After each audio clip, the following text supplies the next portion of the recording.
Part B. In this part of the test, you'll hear 6 different extracts. In each extract, you'll hear people talking in a different healthcare setting. For questions 25 to 30, choose the answer A, B or C, which fits best according to what you hear. You'll have time to read each question before you listen. Complete your answers as you listen. Now look at question 25. You hear a patient talking to a dental receptionist. Now read the question.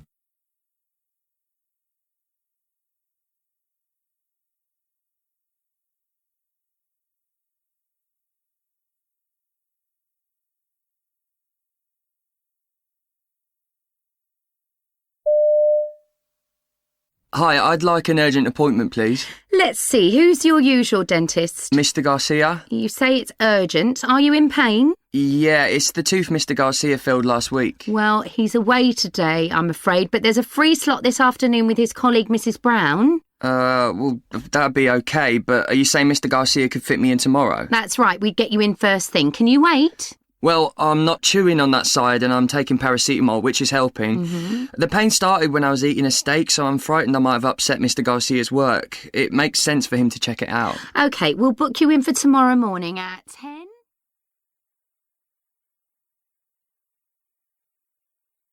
Question 26. You hear part of a presentation to nursing staff about an extension to visiting hours. Now read the question.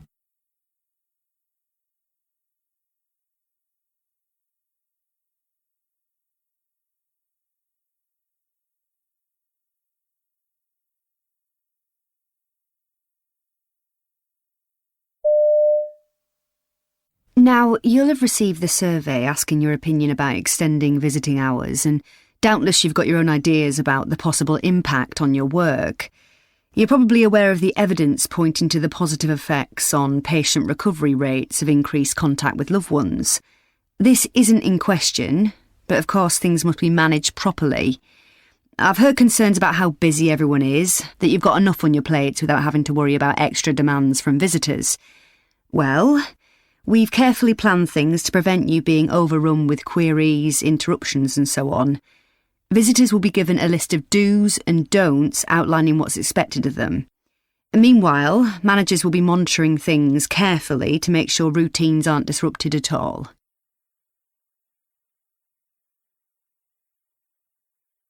Question 27. You hear a surgeon discussing a patient with a nurse in the recovery ward. Now read the question.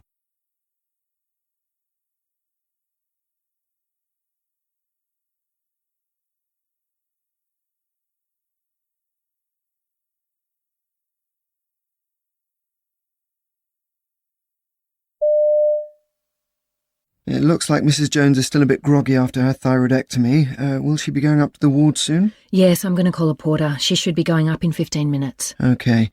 I've added some extra post-op pathology orders. She may have problems with the drop in her calcium. Her thyroid was just huge. We didn't see all 4 parathyroid glands, and we need to check that they haven't been affected by the procedure. She seems OK, but I want her calcium level checked twice a day. She needs to be monitored for any breathing problems, muscle cramping and numbness, and for tingling in her fingers. OK, I'll make sure a report to watch out for hypocalcemia is passed on. OK, if you need me, call me.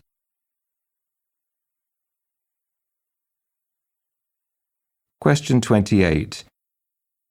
You hear a chiropractor briefing a colleague about a patient called Ryan. Now read the question.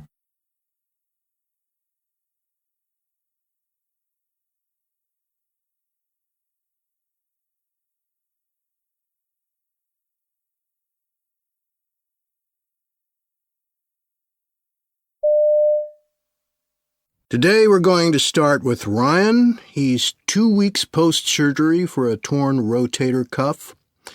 He also had a spur on his acromion process removed.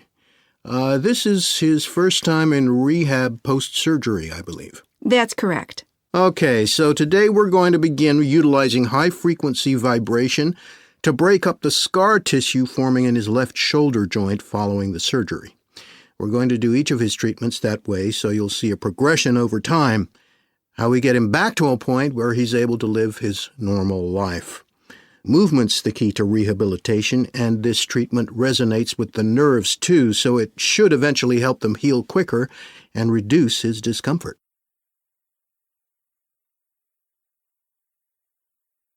Question 29. You hear a surgeon talking to a group of medical students about patient risk in emergency surgery. Now read the question.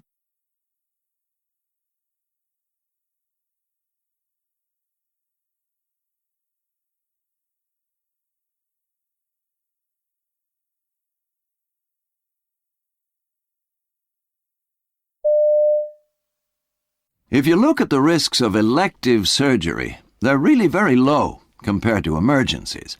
Clearly, then, we can make the biggest difference in reducing risk and improving outcomes in emergency surgery. Our mortality outcomes here are actually below average. We're at 8% compared to around 13% nationally. The emergency patients I handle tend to be older, so they're at higher risk. And when they come in, we haven't got long to prepare them in order to reduce any risks, maybe an hour or 2.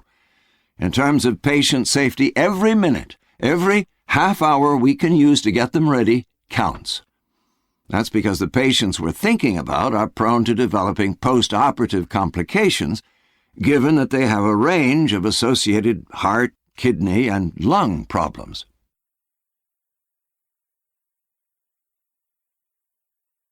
Question 30. You hear a surgeon talking to a patient who's just had a knee operation.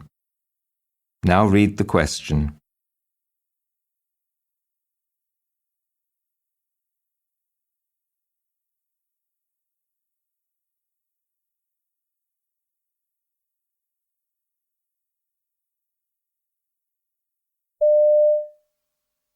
How are you feeling, Mr. Shaw? Oh, exhausted.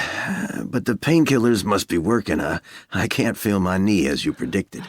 You're bound to feel weary after an operation. It went well, though. We cleaned out loose cartilage from the joint. You can go home now. Oh, thanks. I had an arthroscopy on the other knee several years ago, so I know what it's like. The idea that it gets done in less than a day is still pretty mind-boggling, though. You'll need crutches for 2 weeks, but you should be walking okay within a month. Oh, good. Give it 4 months before you put any serious impact on it, though. 4 months?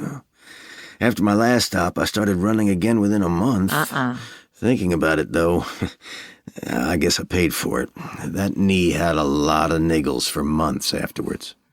Yeah, if your body's hurting, it's telling you something. Okay.